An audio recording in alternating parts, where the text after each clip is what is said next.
Boston. After dusk is a kind of hush, a thin blue-gray mist curling off the harbor, neon signs flickering through the window glass of the mariner's table. Inside, the air is crisp, every surface polished to a hard, expensive shine. Clara Bennett moves with careful precision, balancing two wine glasses, her black hair drawn back in a neat ponytail. Waitress uniform immaculate, smile practiced and calm. She is 24, shoulders tense from double shifts, her eyes tracking the rhythm of wealthy diners whose laughter echoes off marble floors. Every movement feels watched, graded, as if the restaurant itself is a stage and she an understudy for a role she'll never win. Beyond the swinging kitchen doors, there's another world she'll never enter. Sleek cars, custom suits, whispered deals in corner booths. For Clara, this is survival.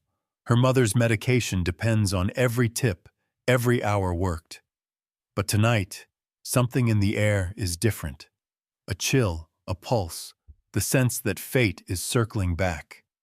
She feels it when Victor Thorne arrives, a name that opens doors and locks others. CEO of Thorne Energy, his entrance stops conversation mid-sentence. He's flanked by investors, their watches glittering like a row of diamonds. His voice is low, powerful, the kind that never needs to rise above a murmur. The maitre d' bows deeper than usual. The kitchen staff stiffens. Clara watches as Thorne takes his usual table by the window.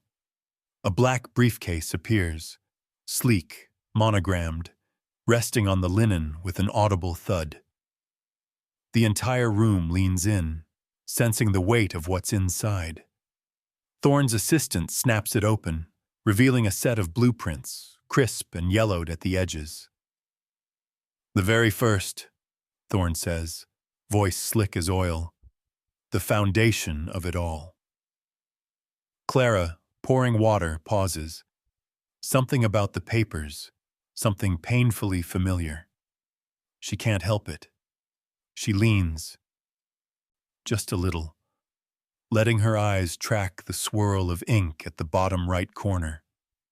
There, half hidden beneath a red thumbprint, is a signature. And her heart stops. Not just any name. Samuel Bennett, her father.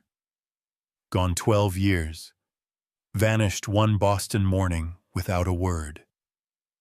The room spins.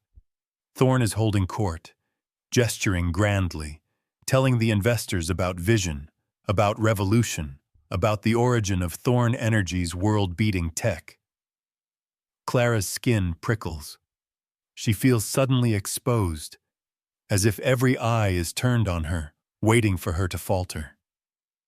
She remembers, in a flash, nights at the kitchen table. Her father bent over equations.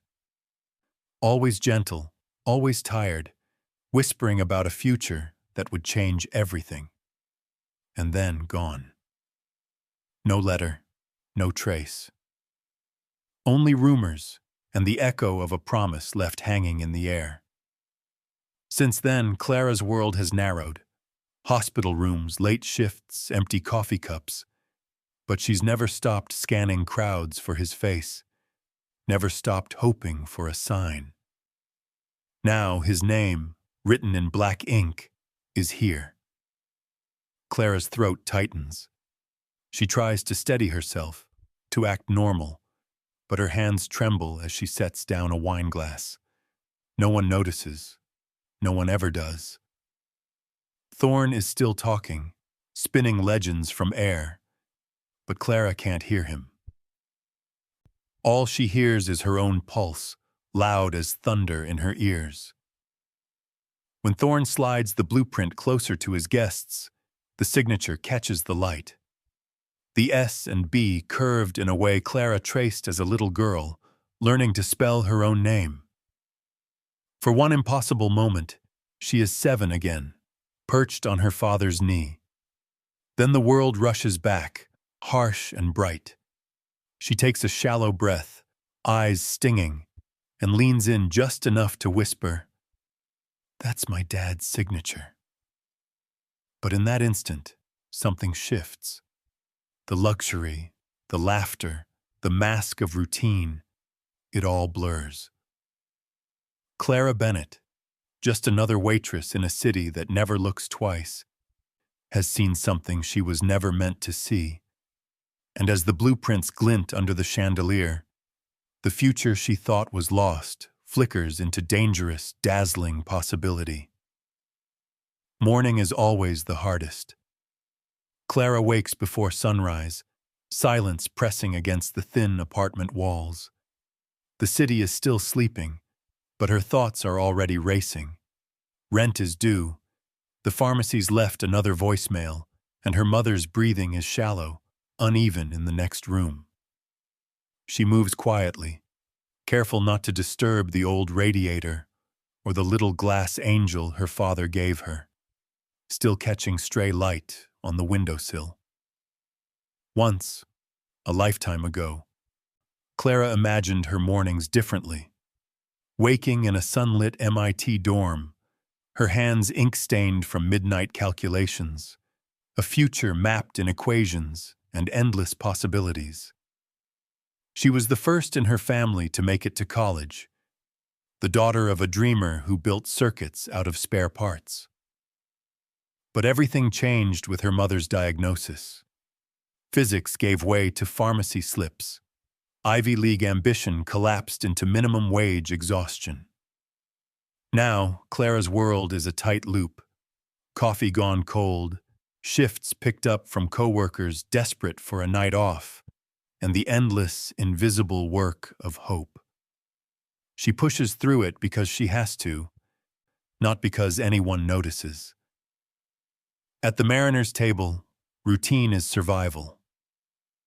Clara smooths her apron, pins her name tag, and repeats the steps, greeting, serving, clearing, like choreography she can't afford to forget. The regulars barely look up.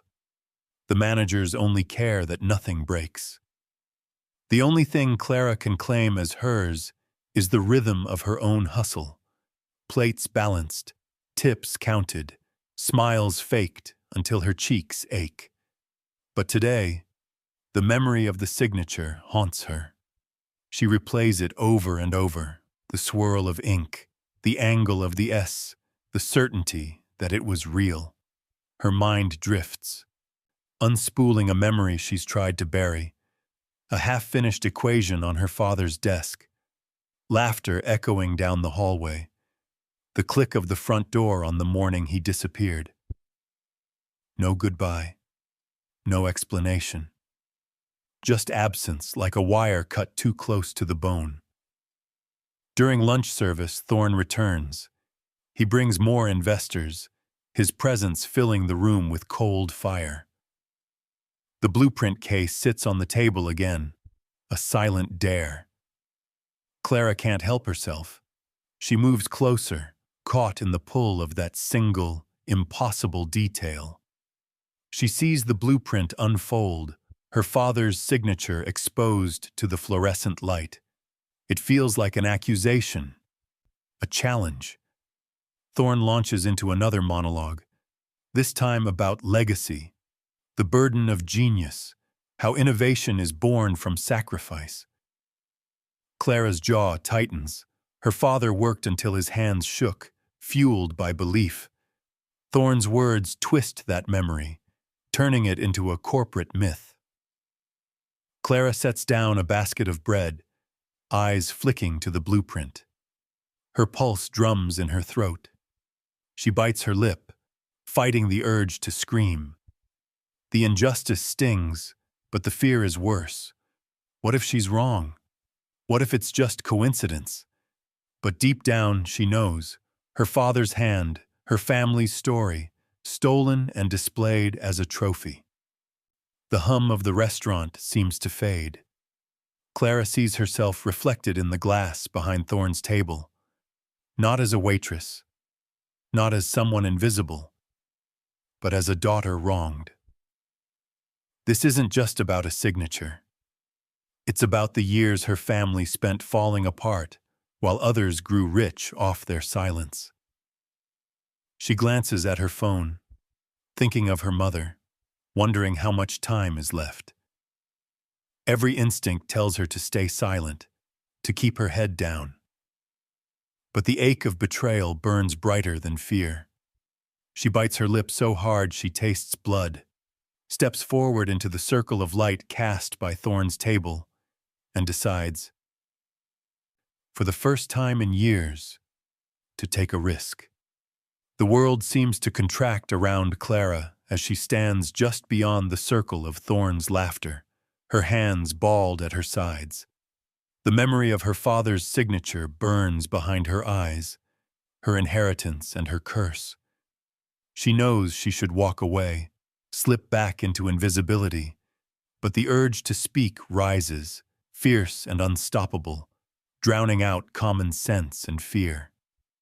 She's barely aware of crossing the floor, her sneakers silent on polished wood.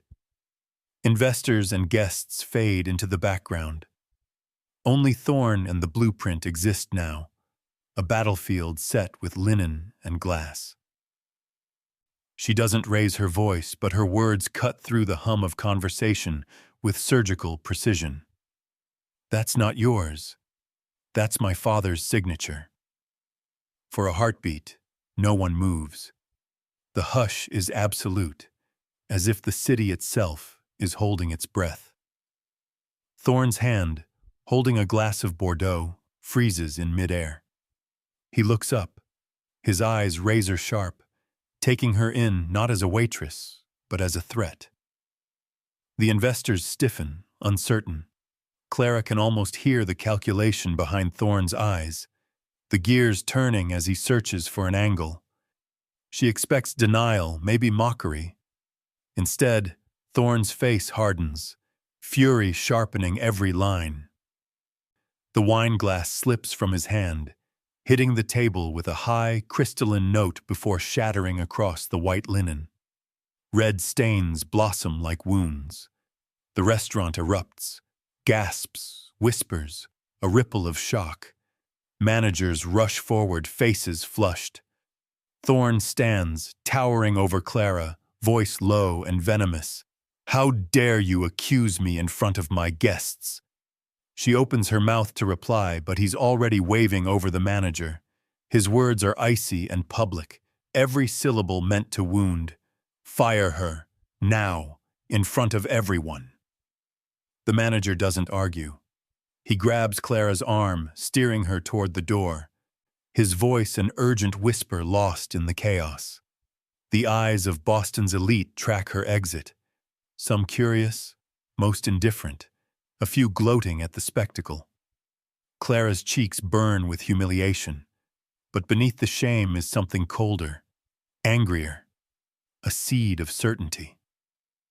She glances back just once, meeting Thorne's glare across a room suddenly silent. He leans in, lips barely moving, a hiss meant for her alone. You'll regret this. The door slams behind her.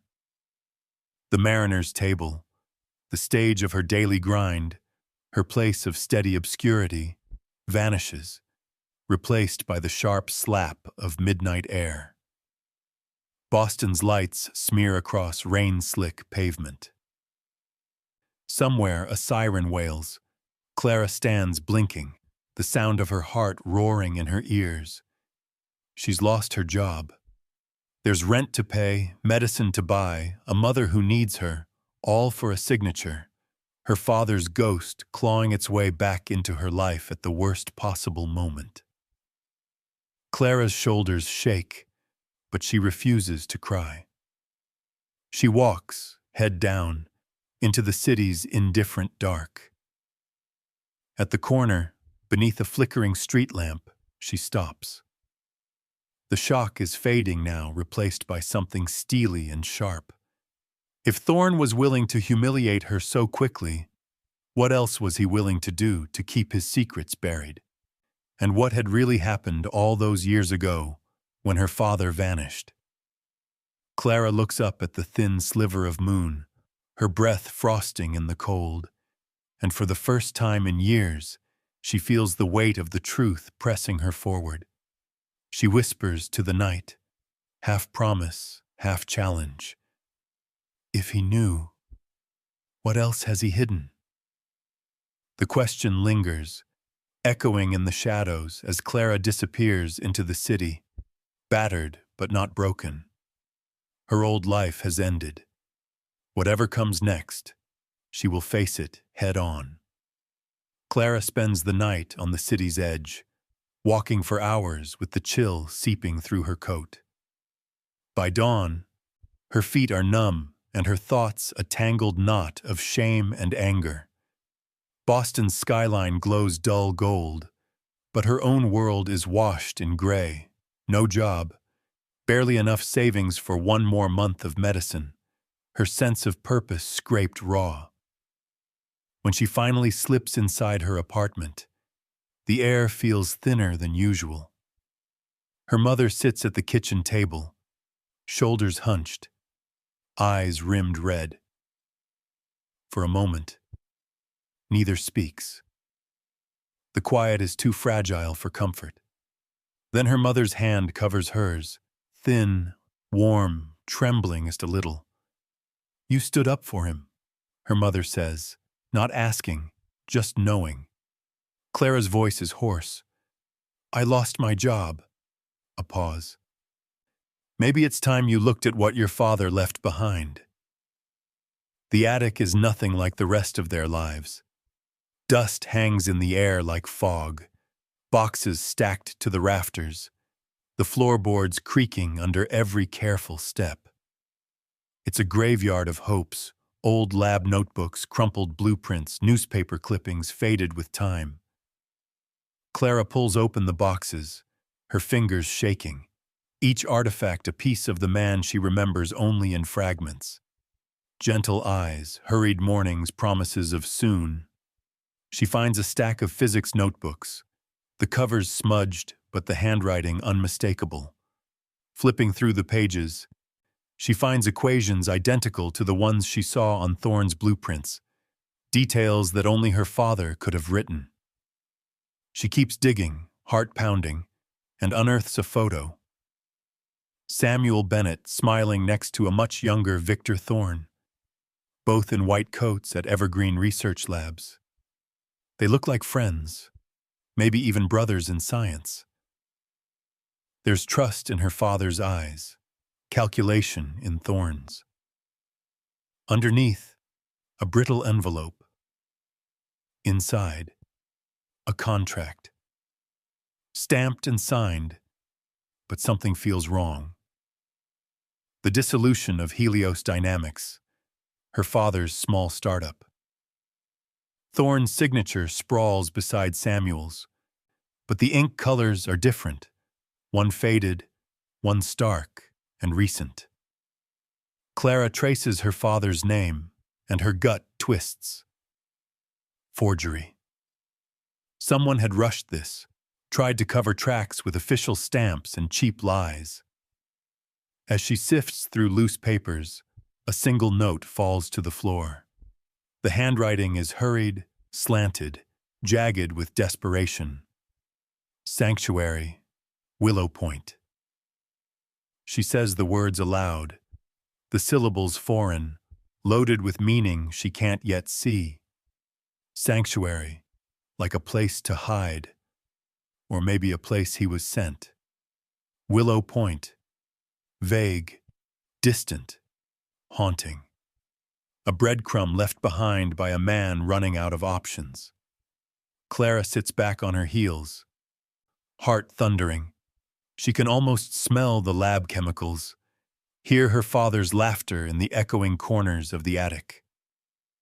Her mother's cough drifts up from below, thin and persistent, a reminder that time is always running out.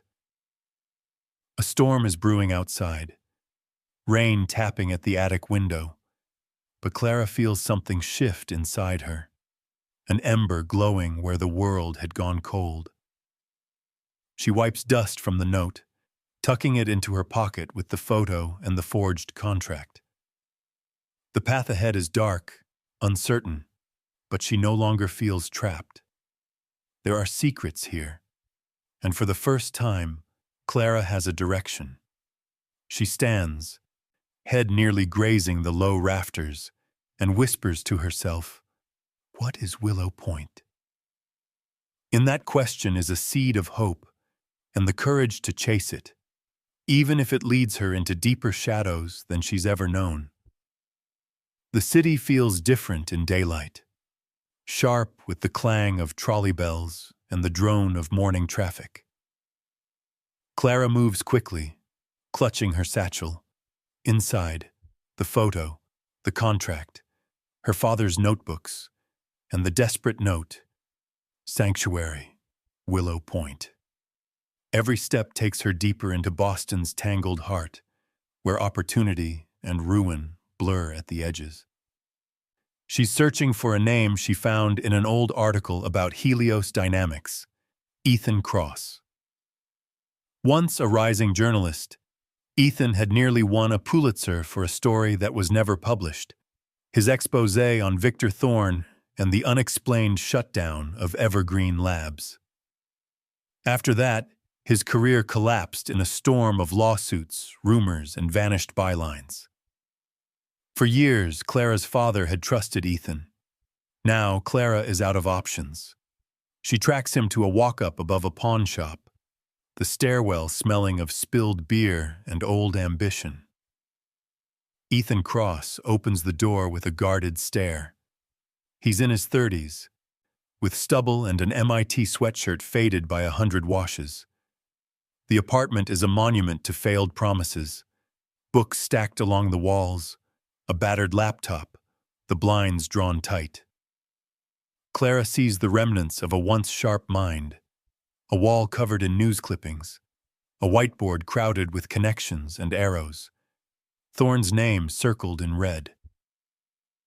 "I know who you are," Ethan says, not unkindly, but with a journalist's suspicion. "You're Samuel Bennett's kid." Clara hesitates, then spills everything: the firing, the blueprint, her father's signature, the forged contract, the attic discoveries. She lays out the evidence like cards on a table, her words tumbling, desperate and fast. For a long moment, Ethan says nothing, only running a hand through his hair as he scans the photo, the contract, the notebooks. Something kindles in his eyes. The old fire. An anger that never truly died. "Thorne buried us all," Ethan finally mutters. "He made sure nobody would listen. But if this is real..." He holds up the contract, fingers trembling just a bit. "If your father left a trail, maybe it isn't too late." They sit at the cluttered kitchen table, piecing together a story that was never supposed to be told. Clara brings logic and memory. Ethan brings the instincts of a hunter, chasing leads, remembering names, mapping out betrayals. With every new detail, Clara feels her isolation crack. Here, at last, is someone who believes her, someone with nothing left to lose. "What about Willow Point?" Clara asks, voice barely above a whisper. Ethan's brow furrows. He digs through old files, curses quietly, then freezes as he finds an email chain dated years ago.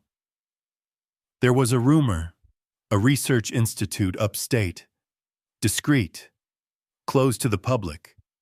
Some people called it a sanctuary for high-value patients." Clara's pulse quickens. "You think my father could be there?" "If Thorne's still hiding something," Ethan says, leaning forward, voice urgent. "And your father's at Willow Point. Then for 12 years, he's been a prisoner." The words settle like dust, heavy and inescapable. Clara feels the world tilt beneath her feet. It's one thing to chase ghosts, another to realize they might still be alive, waiting, hoping, just out of reach. Ethan closes his laptop, meeting Clara's gaze. If we do this, we do it together. No press, no stories, just the truth. Clara nods, her fear eclipsed by something sharper. For the first time, she's not alone. Together, they have the beginnings of a plan, a direction, and a reason to keep fighting. Boston's weather turns hostile as Clara and Ethan follow the first slim lead, Harold Finch, a retired technician who worked with Samuel Bennett, and Victor Thorne at Evergreen Labs. They find him in a modest house on the edge of the city, hedges trimmed with soldierly precision, porch light always on, as if he's still waiting for someone to come home. Finch answers the door with suspicion written deep in the lines of his face. At first, he resists. Old loyalties die hard, and Thorne's shadow lingers over everyone who once dared to stand tall. But Clara's quiet honesty, her refusal to flinch, the evidence she lays gently on his kitchen table, finally chips away at his fear. He studies the photo of Samuel and Thorne, his hands trembling so badly he nearly drops it. "We were all kids," Finch whispers. "Brilliant, reckless. No one saw it coming." The past weighs heavy in his eyes. Clara asks him outright, "Did you see what happened to my father?" Finch doesn't answer right away. He pours cheap coffee, the silence drawn out by the slow drip of memory. Finally, his voice breaks the quiet. "I saw Samuel the day he vanished. They said he had a nervous breakdown, but..." His gaze shifts to the window, as if expecting ghosts. "I saw two men drag him out the back. Thorne stood by, face like stone. He lied to everyone, told us Samuel was being transferred for treatment, but nobody knew where." Ethan scribbles notes, adrenaline sharpening his voice. "Do you remember anything about where they took him?" Finch hesitates, fingers tapping an uneven rhythm on the mug. "They whispered about Willow Point Institute. It wasn't on any map, just a rumor, a place for problems that needed to disappear. I tried to forget, tried to keep my job. We all did. But..." His voice drops to a haunted hush. "I can't forget the look in his eyes as they took him. Like he knew it was the end." Clara's vision swims with rage and grief.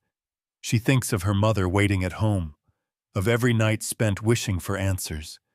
It's real now. Her father wasn't just betrayed. He was stolen, locked away somewhere none of them could reach. For 12 years, silence had protected Thorne and destroyed her family. Ethan leans in, voice rough but resolute. "Willow Point. It's our only shot, if it still exists." Finch rises from the table and disappears into a back room. He returns with a crumpled envelope, yellowed by time. Inside, an old employee badge and a faded memo about patient transfers to WP Institute. The badge, Clara realizes, could open doors, literal and otherwise. "Use it," Finch says, pushing the envelope toward her. "Do what none of us could." For Clara, hope is a fragile thing, but now it has a shape, a name, a place, a path forward. She stands on Finch's porch as dusk settles, cold and trembling, but more alive than she's felt in years. Somewhere her father might still be waiting. Somewhere the truth is close enough to touch. As they leave, Finch's final words linger in Clara's mind.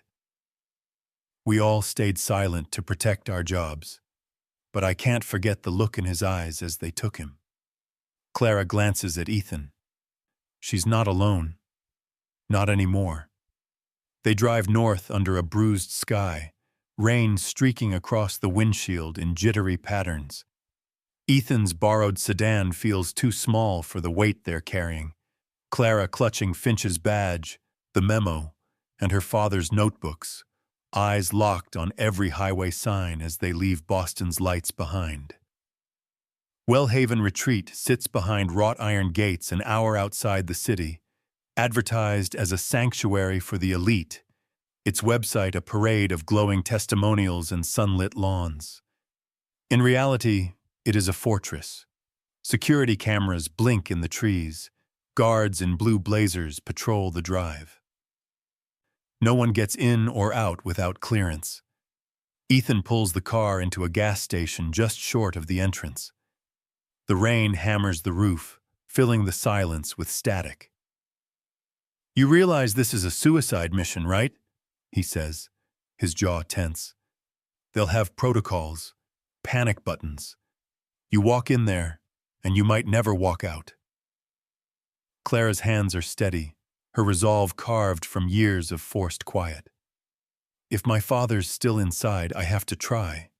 I'm smaller, faster. They'll underestimate me. You can keep watch. Call for help if I don't make it back." She tries to laugh, but it's brittle. Besides, what's left to lose? Ethan looks away, guilt flickering across his face. "I'll cover you from the service road. As soon as you're in, I'll start digging. Contacts, records, anything that could blow this place wide open." As they finalize the plan, neither sees the gray SUV parked at the far end of the lot. Inside, two men in dark suits watch the pair through tinted glass, murmuring into their radios. Back in the city, Thorne is moving. Word travels fast in his world. A call to the state labor office sabotages Clara's unemployment claim, her application misfiled and denied. Ethan's email and social accounts flood with trolls and bots, false stories churned out by PR firms painting him as a conspiracy lunatic. Thorne is scrubbing every trace of Samuel Bennett from public record, and he's not stopping there. When Clara and Ethan return to her apartment that evening, the air is wrong. The lock hangs twisted, the door slightly ajar. Inside, drawers have been emptied, notebooks and photos thrown to the floor, the place torn apart with surgical cruelty. Her mother sits on the couch, shaking, eyes hollow. "They said they were policemen," her mother whispers. "But they didn't show any badge. They took nothing. Just wanted to scare us." Clara kneels, hugging her mother fiercely. "I'm so sorry. I promise I won't let him take everything from us again." The threat is no longer abstract. Thorne is making good on his warning, turning her life to rubble. But the attack only hardens her will. In the darkness of the ransacked apartment, Clara makes a silent vow. She will not run. She will not abandon her father. She will not let Thorne win. That night, as her mother sleeps fitfully in the next room, Clara sifts through the wreckage, gathering what evidence remains. She texts Ethan, "We go tomorrow, early." She hugs her mother once more before dawn, whispering into her hair, "This time he won't win." As first light breaks, Clara slips Finch's badge into her pocket and steels herself for what comes next. A daughter stepping into enemy territory, no longer just a waitress or a victim, but the only hope for her family's redemption. Thunder rattles the sky as dawn breaks over Wellhaven Retreat. The manicured lawns are slick with rain, every blade of grass glittering under security floodlights. Ethan waits in a battered van a block away, phone in hand, monitoring police scanners and the clinic's network, his eyes never straying from the facility's west wing. Clara moves like a shadow along the perimeter fence, breath fogging in the cold. Finch's old blueprints crumple in her fist, showing the forgotten maintenance duct near the loading bay, a relic from decades before security upgrades. She finds the vent, wrenches the grate loose and slips inside, dirt smearing her knees and hands. The air is thick with dust, every scrape of metal echoing through the duct like a heartbeat. She counts each step, willing herself not to panic, pressing forward even as the tunnel narrows and twists. Inside, Wellhaven is nothing like its website. The halls are sterile, painted hospital green. No family photos, no patient laughter, only numbered doors and the scent of antiseptic. Clara moves quickly, ducking into side passages when she hears footsteps, relying on Finch's map and her own intuition. Every face she passes, a nurse, a guard, could end everything. But her father's memory propels her on. She nearly collides with an orderly, heart slamming in her chest, but he looks right past her, muttering about a leak in the kitchen. Clara slips by, pushing deeper into the west wing. Finally, at the end of a long corridor, she finds the door she's searched for. Room B17. Through a narrow window, Clara sees a frail man hunched over a battered notebook, his gray hair thin, hands trembling as he scribbles lines of complex equations. The room is bare, just a cot, a metal table, the notebook, and a single flickering lamp. For a moment, the world contracts. Clara sees not the stranger Wellhaven has made him, but her father, Samuel Bennett, the mind that filled her childhood with wonder and hope. She presses her palm to the glass, whispering, "Dad." Samuel's head jerks up. For a second, confusion flickers in his tired eyes. Then something changes. Recognition, bright and wild, a miracle barely dared. He stands, dropping the pen, crossing the room in 3 halting steps. His hand rises to the glass, trembling to match hers. Clara's throat is tight with emotion she can't speak. Her father is alive and trapped, but not broken. Not yet. She hears footsteps approaching, hard and urgent. Security, their radios crackling in the hall. Clara's panic surges. She traces one last message in the condensation on the glass. "I'll come back for you," then tears herself away, ducking into the next hallway just as 2 guards round the corner. Adrenaline floods her veins. She sprints back through the maze, retracing her path to the maintenance duct, every step echoing with hope and terror. Behind her, alarms begin to wail. Someone's found the vent, the cameras, the breach. She dives into the tunnel, scraping her elbows bloody, heart thundering with fear and wild possibility. Outside, Ethan is already driving toward her escape point, tires spinning in the mud. Clara tumbles out of the duct and into the storm, gasping for breath, soaked and shaking, but more alive than ever. Ethan pulls her into the van, peels away just as Wellhaven's guards swarm the yard. Clara clutches the notebook page she tore from her father's hand. Half an equation, half a plea for help. She's seen him. He's alive. And now, for the first time, she knows. This fight is far from over. Rain still batters the city as Clara and Ethan race back to Boston. The van's windshield streaked with muddy water, adrenaline making their hands tremble. They have the notebook page, proof that Samuel Bennett is alive, locked away by the man who stole his life's work. For hours, Ethan barely blinks, fingers dancing across his laptop. He pulls up old contacts, encrypts files, and drafts a story so explosive it could bring down Thorne's empire overnight. By morning, the exposé is everywhere. National news, Twitter trends, cable networks looping Samuel's battered photo and Finch's trembling testimony. The forged contract is front and center. Evidence of betrayal and a cover-up that lasted over a decade. Ethan's words are sharp as glass. Names named, motives exposed. No more shadows to hide in. The effect is immediate and seismic. Thorn Industries' stock price nosedives. TV crews swarm the gates of Wellhaven Retreat. Microphones like spears at the security staff's throats. Thorn, usually so composed, stumbles through a denial on live television, sweat beating at his temple. But it's too late. The truth is a wildfire. FBI agents arrive in black SUVs, storming Wellhaven's hallways with barking radios and drawn guns. Patients are ushered into the light, faces dazed by freedom.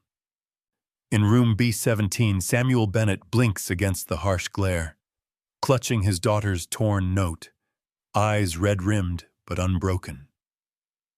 Clara watches the chaos unfold on a grainy hospital TV, her mother's hand in hers, heart pounding with dread and hope. The door bursts open. A nurse, smiling. "You have visitors." Moments later, Samuel enters the room, thinner than she remembers, hair grayer, but unmistakably her father. He stands uncertainly in the doorway, until Clara throws herself into his arms, sobs racking her chest. Her mother joins, the three of them clinging together, the past 12 years melting into a single, fragile moment. Samuel's voice is ragged but strong. "I'm Samuel Bennett. I want to see my daughter." Cameras catch the words, and the world sees what Thorn tried so hard to erase. A family, battered but undefeated. But Thorn isn't finished. His lawyers flood the media with counterclaims, spinning webs of half-truths and planted stories. Private investigators dig through Ethan's past, searching for dirt. Even so, the evidence is overwhelming, and the world is watching. Late one night, as Clara sits by her father's hospital bed, news flashes across the screen. Victor Thorn has been caught at a private airfield trying to flee the country. He's in handcuffs, face pinched and pale under the press's relentless glare. The world outside seems changed, but for Clara, the only thing that matters is the gentle pressure of her father's hand around hers. He smiles at her, weary but free. "This time," Samuel whispers, "we change the world together." Clara nods, tears blurring her vision. The cost has been high, but the truth, finally, belongs to them. Boston is different now, a city washed clean by rain and revelation. The skyline glows pale in the early morning, gold reflecting off hospital windows where Clara sits with her parents, sunlight painting their faces in soft hope. For the first time in 12 years, the Bennetts are together. Her father's hand is thin but warm in hers, her mother's smile, quiet but true. The world outside is still swirling with scandal. Thorn's mugshot is plastered on every screen, headlines screaming about justice, corruption, empire, and downfall. Ethan's exposé is credited with breaking open one of the decade's biggest stories, his name finally cleared. The news cycle rages, but inside this room none of it matters. Not really. Here, love is the only currency that endures. Clara traces her father's knuckles, memorizing every line. "I thought I lost you," she whispers. He laughs, a sound ragged with pain but bright with joy. "You found me. You never stopped." Their lives are forever changed, but not in the way Clara once imagined. They will not get back the lost years, the birthdays missed, the empty chairs at holidays, the silent suffering. But what remains is more powerful than regret. The stubborn, blazing love that carried her through every dark night and impossible choice. She reflects on the journey, how she was forced to trade her dreams for survival, how betrayal almost stole her hope. She remembers her own fear, the sting of public humiliation, the cold weight of being powerless. And then the shift, a signature in blue ink, the memory of a promise, and the decision to stand up even when her voice shook. This story, Clara realizes, isn't just about a waitress outsmarting a billionaire. It's not about Thorne's empire crumbling or the world's hunger for justice. It's about the bond that refused to break. It's about loyalty that doesn't ask for proof and love that survives in the silence between words. She looks out the window, Boston's morning alive with possibility. In the end, money can build kingdoms, but only love and loyalty can restore what's truly broken. To those listening, Clara's story carries a gentle plea. If you have someone who's always stood by you, hug them tonight. Don't wait until it's too late. The camera fades on the Bennett family, not as victims or heroes, but as proof that the truth, no matter how deeply buried, will find its way to the light. If this story touched you, share it with someone close. Leave a comment with your thoughts. And if you'd like to hear more journeys like this, you're welcome to subscribe so we can meet again in the next story.